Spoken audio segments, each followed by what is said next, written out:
My name is Karen Stevens, and I'm conducting an oral history interview with Karen Schaefer on Thursday, May 31st, 2018.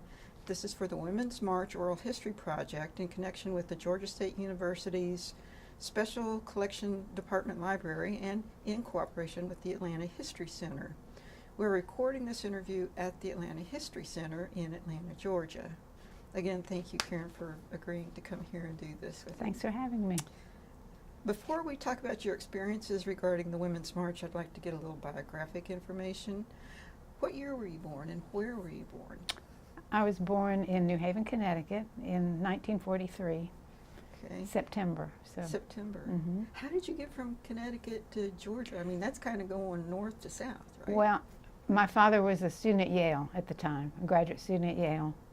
And later on, I grew up in North Carolina. He got a job at the University of North Carolina, so I grew up in Chapel Hill, North Carolina, and then so that brought me to the South and Okay. went from there. Okay. Yeah. Makes sense. Can you describe your family's political leanings while you were growing up? My father, well, it was an interesting family background. My father was raised Catholic. He was from a German family. Spoke German as a child. He was born in New York City, but spoke German as a child, learned English in school. My mother was from an Orthodox Jewish family, also born in New York. She was born in New York City. And they met and married, caused huge uproar in their families, both of them. And my father was an iconoclast, was never a practicing Catholic once he grew up and left home. Yeah. And was very liberal, very radical in his beliefs, and very outspoken about it. So I came by it. Honestly? Honestly, yeah. Oh my gosh, could you talk a little bit about that Orthodox Jewish upbringing and a sort of a laissez-faire? Well, my mother, her family was, I guess, more upset than even my father's mother. She was a widow, and he was an only child, and she just swore that my mother was going to bring the ruin on him. But my mother's family was aghast, and she had a brother who actually had a funeral service said for her and never spoke to her again. Her parents eventually, after my brother, who's older than I am, after my brother was born, they said, well, she's a mother now, and they kind of took her back. And didn't, disown her the way her brother had. But it always bothered my mother. I don't think my father was particularly bothered by it, but it always bothered my mother. And it was interesting. She didn't practice. She spoke a lot about her childhood to me, so I learned a lot about, the Jewish traditions and the things they did, though we did not practice it in our home. But after my father died, they were married 40-something years, she went back to the synagogue in North Carolina, which surprised me because she had never practiced any of it at home, but apparently it was still there. So that was interesting. Yeah. So in terms of political leanings, politically speaking, your mom and dad, they were very liberal. Yeah. Both were Yeah, liberal. yeah. Okay. What's your profession? I'm retired, but I was a math teacher. A math teacher. Yeah, high school math teacher. High school math. Yeah. What attracted you to math? Actually, Jessie, my daughter, who's here with us, I had majored, I had children very young, so I put off finishing college. I went back to college at Georgia State and got a degree in geography, and for a few years did some map making, but I found I was isolated. I was in a room off by myself, no interaction with anybody else, and I did not enjoy it. But by that time, my kids were in middle school, maybe high school, I can't remember. And they would come to me for help with their math. And I was at a point where I didn't like the job I had, but didn't know what I wanted to do. And I said something to Jessie about, I don't know what I want to be when I grow up. And she said, well, you should be a math teacher. She said, you explain it really well. And I said, well, I can't do that. I'm too old to go back to school. She said, Mom, you can do anything you want to do. So I thought, well, yeah, I can. And I went back to school and got a degree in math and got a teaching certificate and started teaching math. Started teaching math? Yeah. And you taught math until?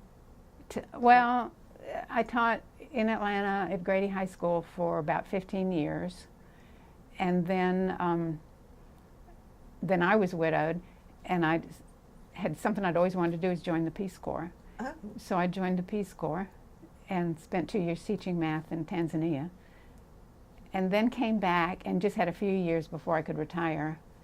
And I actually did teacher training at Georgia State in that interim, and then retired from Georgia State. So how long were you in Tanzania? 2 years. 2 The years. Peace Corps In the Peace stint. Corps. Yeah. What was that like? Oh, I Briefly. loved it. It was fabulous. Yeah. It was a wonderful experience. Okay. What political party do you support? I'm a Democrat. Democrat. Okay. Have you been involved in any political activities in the past? Yeah. Not so much. I grew up, of course, in the 50s when I was in school in the Brown versus Board of Education. Ah, I was too young to take part in any of those demonstrations. yeah. Though I remember I was at that time living in North Carolina, and where the schools were segregated. And I remember having, I wouldn't say arguments, but heated discussions with classmates about, integrating the schools. But of course, nothing happened for years, even after the Supreme Court decision. Mm-hmm. So I lived through that. Then, of course, when the civil rights movement really burst forth later, at that point I was very sympathetic, but I had young children, so that kind of kept me home. And Vietnam, same thing. I had kids at home, though my sympathies were with the protesters about the war in Vietnam. Mm-hmm. So I really hadn't, but I always felt, that it was the right thing to do. Mm-hmm. So when the Women's March came about, I thought, well, now's my time. Now I can do it. There you go. Yeah. Okay. So why did you march on January 21st, 2017? I think it was just a gut reaction more than anything. I was just so aghast. I thought, well, I had lived abroad a lot in my childhood as well as with the Peace Corps. And I was embarrassed. I was embarrassed to have the world look at us and see who we'd elected as our president. I'm still embarrassed. It was like when I think David Sedaris said, "You want to tell people you're from Canada?" So I felt I had to, and I wanted to be with I wanted to show a show of force that said, we're not all like that. And of course, the majority of people did not vote for Trump. I mean, we forget that, but the majority did not vote for Trump. Mm-hmm. So it was more. It wasn't so much on principle as just this gut feeling that I had to do something. I had to show somehow that I was not a part of this. Had to do it. Yeah. Which march did you attend? The one in Atlanta? The one in Atlanta. Or the one in Washington? Yeah, the one in Atlanta. Was there a particular reason you chose Atlanta instead of Washington? I think it started out as a Washington and it was later when... I guess because it was convenient, it was here, yeah. Okay. What issue is the most important for you? Whew, just about all the issues that that are not being fought for these days by our representatives. Well, I make the exception of John Lewis, my representative, who's just a wonderful man, but certainly women's rights, the environment, health care. I mean, all the things that I felt we were moving towards under Obama, and it's almost as, well, I suspect it is, a deliberate attempt by Trump to negate everything that Obama had pushed for. And I could see that, it's like chips falling, like dominoes falling one by one, like they're trying to destroy everything that he did. And I almost think it's partly a vendetta against Obama. I really do. So. I do too. Oh. What other issues did you see represented at the march? Certainly a lot of women protesting the lack of respect that Trump had demonstrated during, the campaign. I mean, his horrible reputation about his dealings with women, and women as objects, women as sex objects, and Right. I mean the pussy hats. I think all of that Right. was making a statement about that, and of course it's disgusting. It just makes you feel dirty. I don't know. It was horrible. So and just that. I mean, of course, it wasn't only women. There were plenty of men there as well, at the so-called Women's March. Mm-hmm. But I felt that it was mostly just Trump himself that was being protested. Mm-hmm. Was this your first time in some kind of protest? I mean, not marching necessarily, but a protest. Well, my father was a firm believer in writing letters. I mean, it's before the internet and before you could email, so he was often stating his very strong views by writing either letters to the editor of the newspaper or to congressmen or whatever. And I remember his thing was, you always sign them. You never send an anonymous letter. If you can't stand behind it, then you don't send it.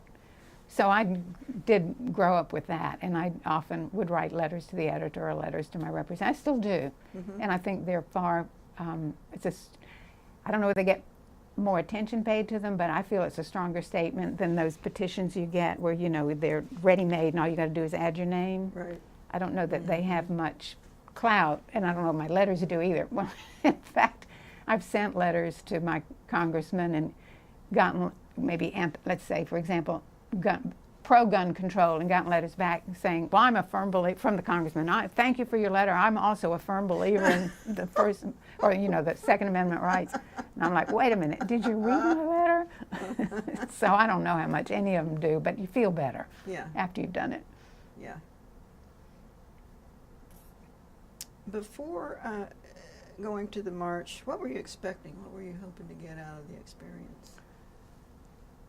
I think just a sense of solidarity with the other people, and I was amazed at how many showed up.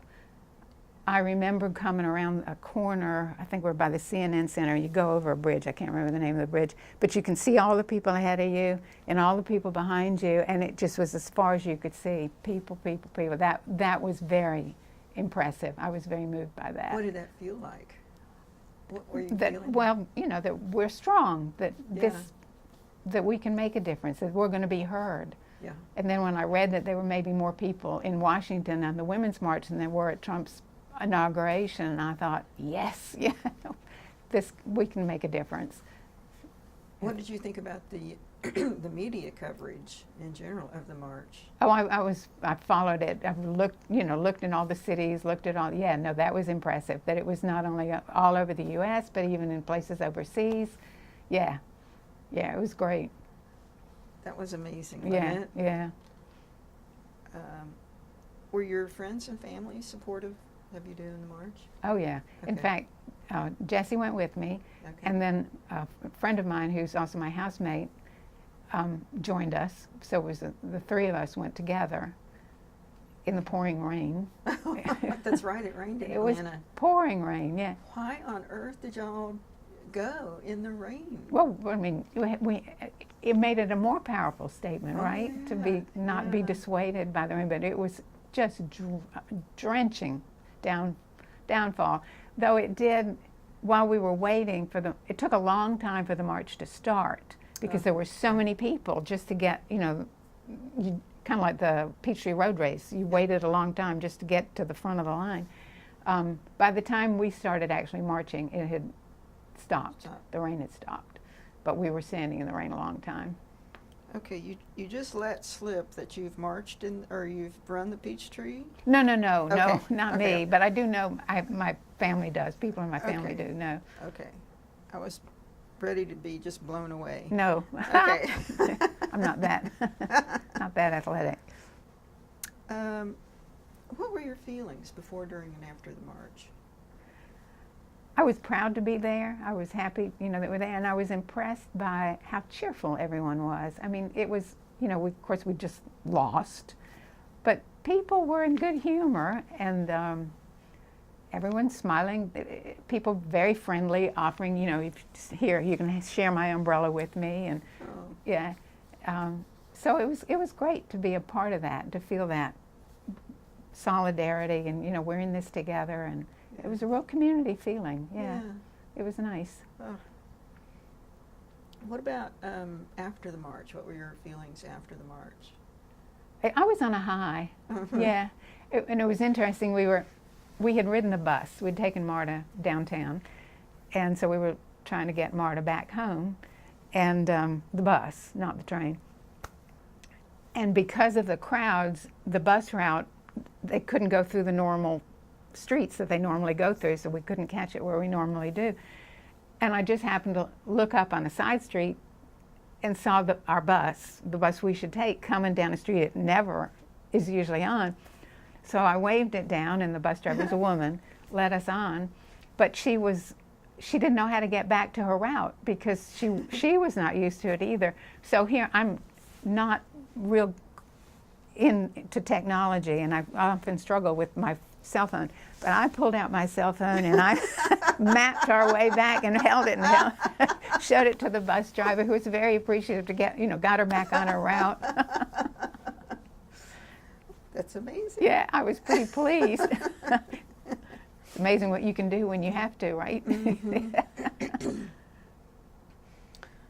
So describe the atmosphere at the march. You said when you first got there, or on the way, it was very sort of positive and upbeat, and people were smiling. But once you sort of arrived and people were getting ready to march, what was that atmosphere like?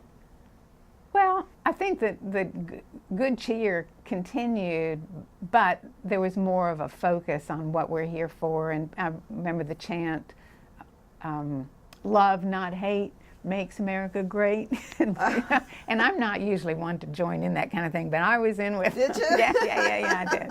Yeah. I hadn't heard that one. Oh, yeah?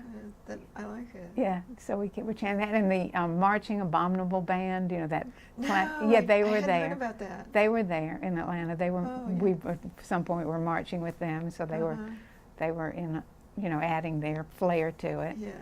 A lot of people with young children and particularly their daughters, holding signs. I can't remember exactly what. There was a little girl in front of me with a sign, but I can't remember what it said. But just that, they got the kids involved and gave you hope for the future. Yeah.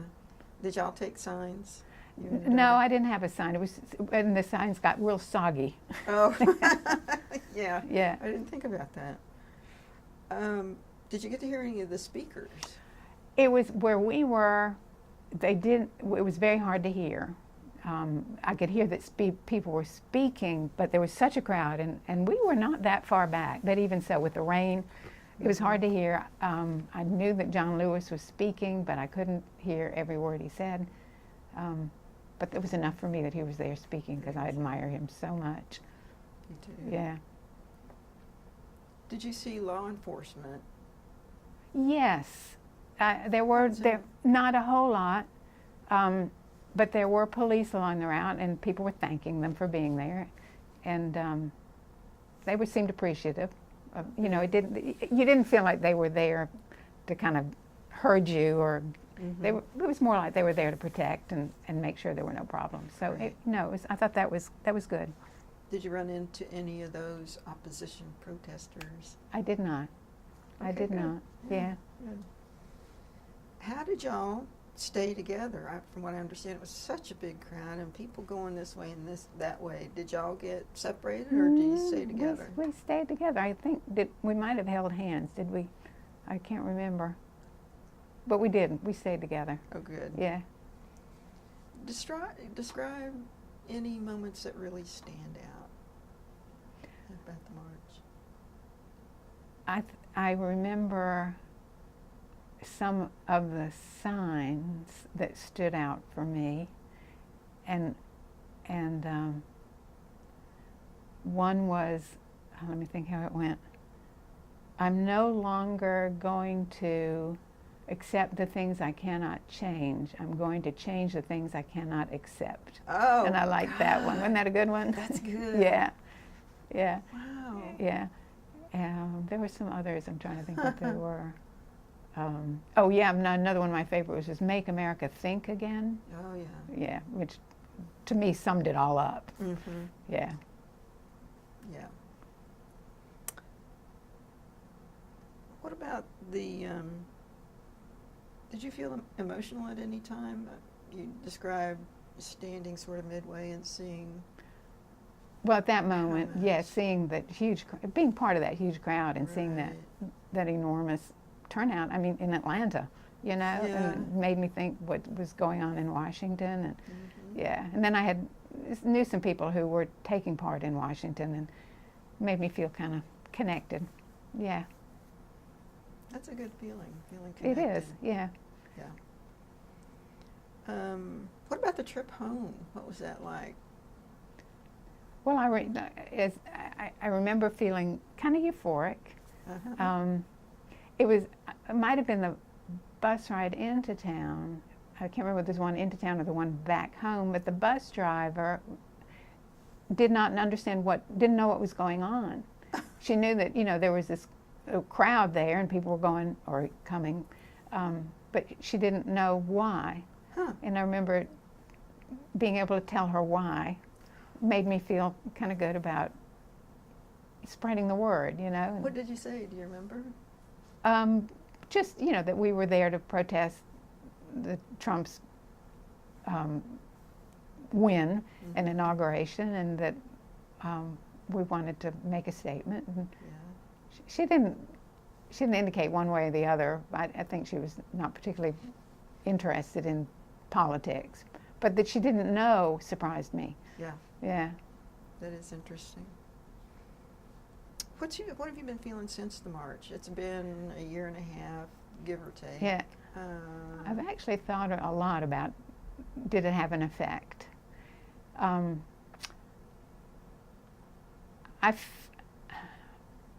Well, you know, there's that Martin Luther King quote about, what is it, the arc of moral, the moral universe, the arc of the moral universe bends towards justice or something. I may not be quoting it exactly right.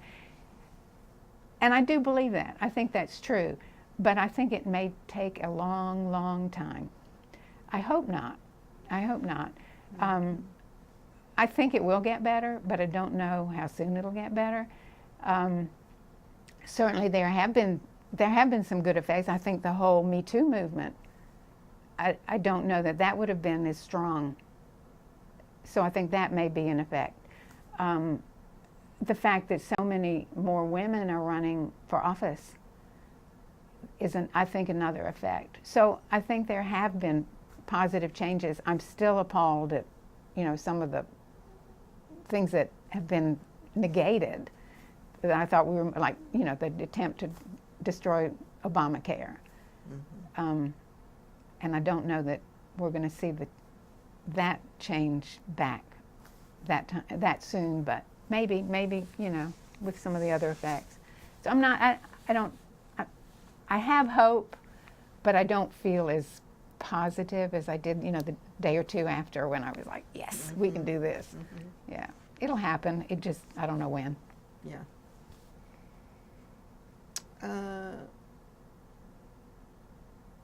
What do you hope will happen?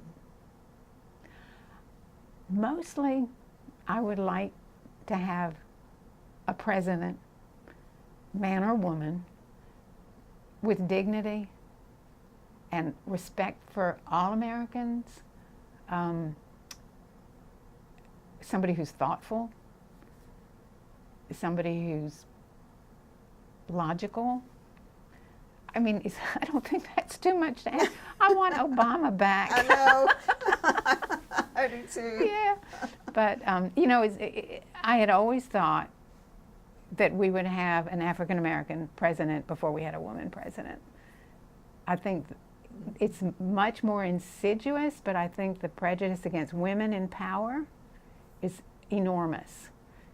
And to be perfectly honest, Hillary was not my idea of the perfect person for the job. I mean, I voted for her. I certainly think she's a bright, intelligent woman who probably would have done a good job. but she would not have been my first choice, partly because I don't like the idea of a inherited position. I mean, you know, the Bushes, Bush Senior, and then the younger Bush, Bill Clinton, and then Hillary Clinton. I mean, we're a democracy. We're not supposed to be, you know, a reign of kings and their progeny. So, so there was that, and there were things about Hillary that I thought were a little sleazy. Yeah. But she probably would have been a great president, nonetheless. And I voted for her, of course. Yeah. Yeah. Understood. Do you feel like the Women's March and the momentum that it created, and you talked about, the Me Too and the women running for office, yeah. Do you see it continuing, or is it leveled out, or what do you think? I think the Me Too movement is pretty strong. I mean, we've seen a lot of people be taken down by that. And it's made me more aware of just casual things that happen in just casual conversations. Somebody, a man, touching a woman in a kind of, I'm not talking about in a sexual way, but just a pat, or I'm thinking, you wouldn't do that. I mean, it's demeaning. It's very subtle. But I think, you know, they wouldn't do that to a man the way they would to a woman, and it's just kind of a there, you know. I don't know. So I think that is here, and I think that'll remain strong. Some of the other stuff I'm not so sure about, but I think people have become more aware. Yeah. And I think men are clueless. They have no idea what they're doing. No idea. I think they think that when they flirt inappropriately, that she should be flattered, you know. I mean, I don't. It's time, you know. Yeah, it is. It's time. It is. Yeah. And so, thank you for marching and helping to bring the time. You're welcome. Thank you. What do you fear going forward? I don't know that well, other than nuclear war. I'm not fearful. I think it'll straighten out in time. Yeah. Okay.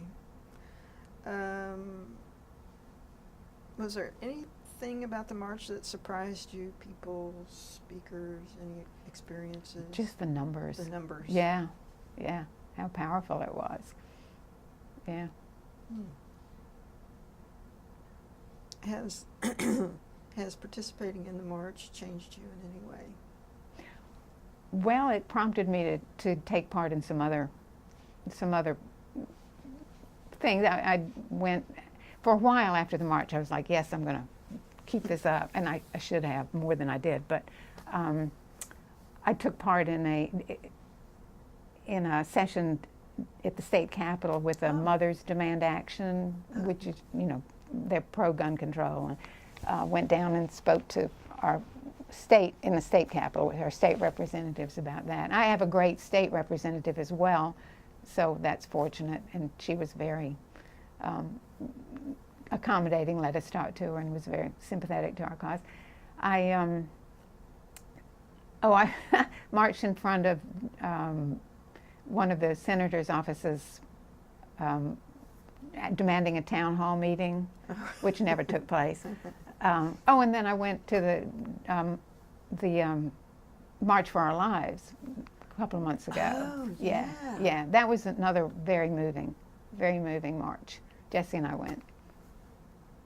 Can you talk a little bit more about that? Well, that was actually more organized than the Women's March, and I think they actually had help from people who had organized the Women's March and kind of had a clue of things that they could do better. What was really neat about that, there were so many young people, and obviously high school kids, even junior high school kids, taking part, and that gave me a lot of hope for the future. And another thing, they had loudspeakers so that you could hear all the speakers, which were all kids, again, well, almost all kids. The mayor of Atlanta spoke too, but mostly just, high school students speaking.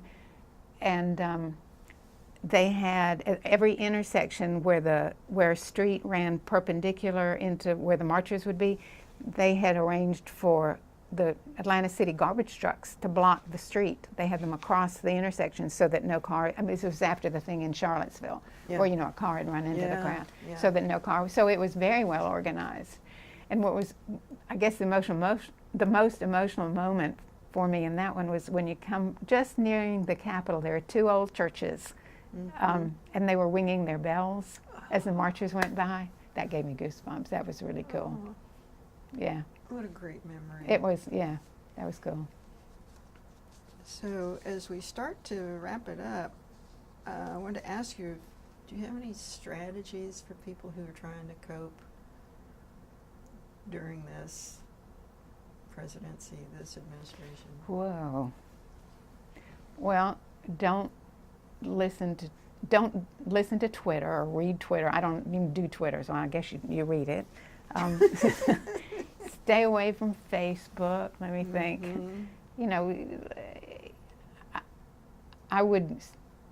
I prefer personally to read the news in a newspaper as opposed to TV or, well, I do listen to NPR, of course, but I think you have more time to process, and it's less sensational if you read it or hear it on a program that's not sensationalist. And keep your sense of humor. You've got to laugh. You've got to laugh. Yeah. Yeah. So that would be my advice. That's good This too advice. shall pass is what my mother used to say. Oh, yeah. Okay. Whew. I'm going to hold on to that one. And before we close, I'd like to give you an opportunity to talk about anything else about the march or getting there or coming back that we haven't discussed. Anything at all, people, places, discussions since then with people who are agreeable or disagreeable. What I have noticed is I belong to a hiking club, and most of them I think are pretty conservative Republicans. What I've mostly noticed is people avoid the topic pretty much, and I think that's probably wise because it just doesn't, what's the point? What's the point? You're not going to change their mind. They're not going to change your mind. They're perfectly decent people. They're nice people, they just, our opinions differ, which is fine. I think the important thing is to have respect for somebody else's opinion and not use it as ammunition, to take somebody down or insult somebody. You can have differences of opinion. Occasionally, when we're hiking, there'll be I didn't say occasionally, it happened once. Somebody said something about Democrats, and I said, well, you've got a Democrat right here, and it immediately stopped the discussion, and people went on and were cordial to one another. So I think, just remember that people are basically decent, most people, and respect them, I like that. You raising your hand. Well, I'm a Democrat. That's another way to me of speaking up. Yes, absolutely. As a human to human. Yeah, let them know that you don't agree. Yeah. Okay, so that's it for now. Thank you very much, thanks. Karen Schaefer, for being a part of this. I really appreciate Yeah, it. thank you. I enjoyed it. Thank you.